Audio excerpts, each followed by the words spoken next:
Marjorie Stoneman Douglas was a female journalist, woman suffragette, and personally one of my favorite activists. Douglas was one of the very few people who personally protected the Everglades from money-hungry developers. This amazing icon would later have a high school named after her, Marjorie Stoneman Douglas High School, who some of you might recall have suffered a great tragedy. Some might also recall the school named the Parkland Shooting School.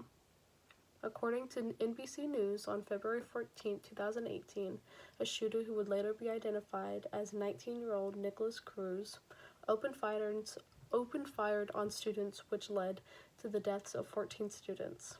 This heartbreaking story is one of the many all across the nation. Thanks to the Center for Homeland Defense and Security, we know in 2018 alone, our nation suffered from 115 different shootings.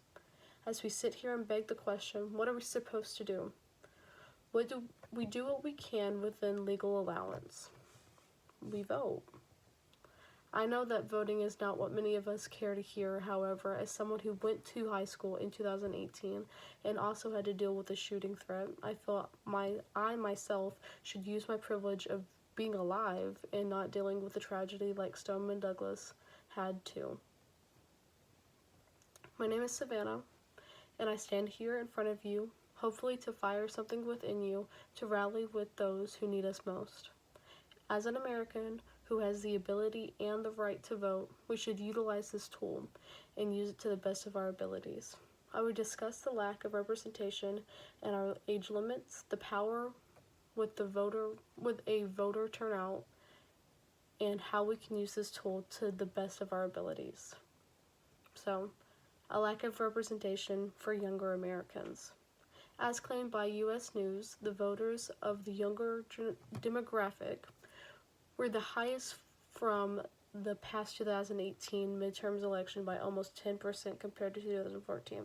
So from 2014 midterm elections, we've only increased 10% in the past 2018 midterm elections. And given that from 2014 to 2018, the increase rate of midterm turnout was only 10%, we are shown very plainly that we can be heard.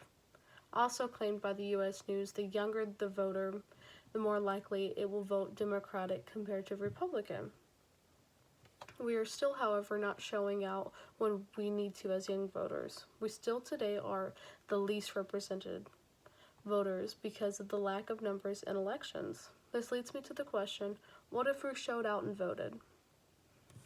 So, what can my vote even do? The question is also given us the unavoidable question, why do I even need to vote? Which stated by the American Psychology Association, a simple social contract. We are Americans, Americans vote, so we should vote. Now, back to the power behind your vote. If younger Americans anywhere from the ages of 18 to 29 decided to go out and vote, we would account for a majority of the voting population. We'd almost cover at least 50% of the voting population, given that the oldest voters were start to age out. Die. I'm trying not to say the word die, of course, but those of us in our younger years will have a firm hand in guiding our government. As anyone of ability to read or work the internet would be able to assume, America is the most divided the nation has ever been. I don't mean this lightly either. America needs your vote. I stress this because many young people choose not to vote because they feel their voices aren't heard. Also, like mentioned before, our voices can be heard. It simply takes the vote to be heard, however. Lastly, if we could have the majority of votes, we would be able to sway elections and be heard even more. So, as I've given you the facts, here's how you can use these tools.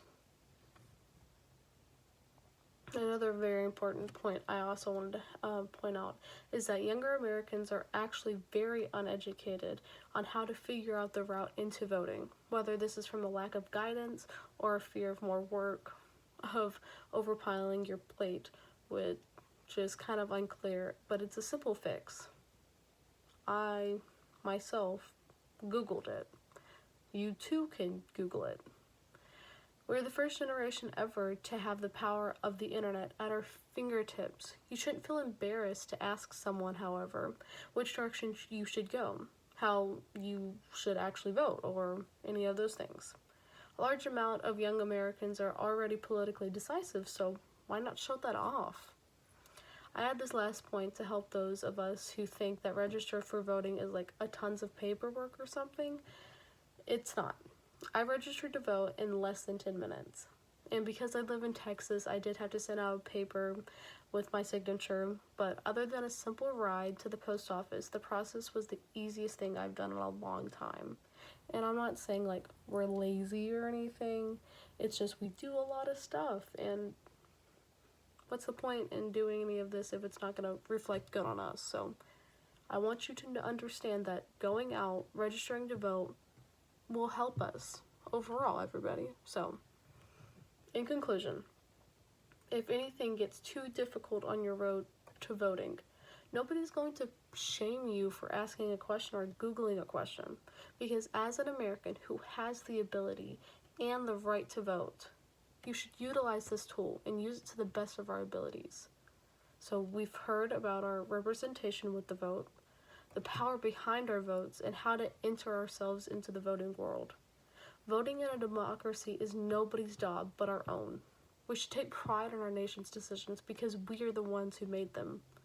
And according to the New York Times, who also argues young voters should participate because we have historically cared about issues such as women's reproductive rights, police brutality, climate change, and gun control. I urge you all today to become active in our nation's elections so we can make actual change in hopes that we hopefully never see another school shooting again. I leave you with the words of Marjorie Stoneman Douglas herself. You have to stand up for some things in this world. Thank you.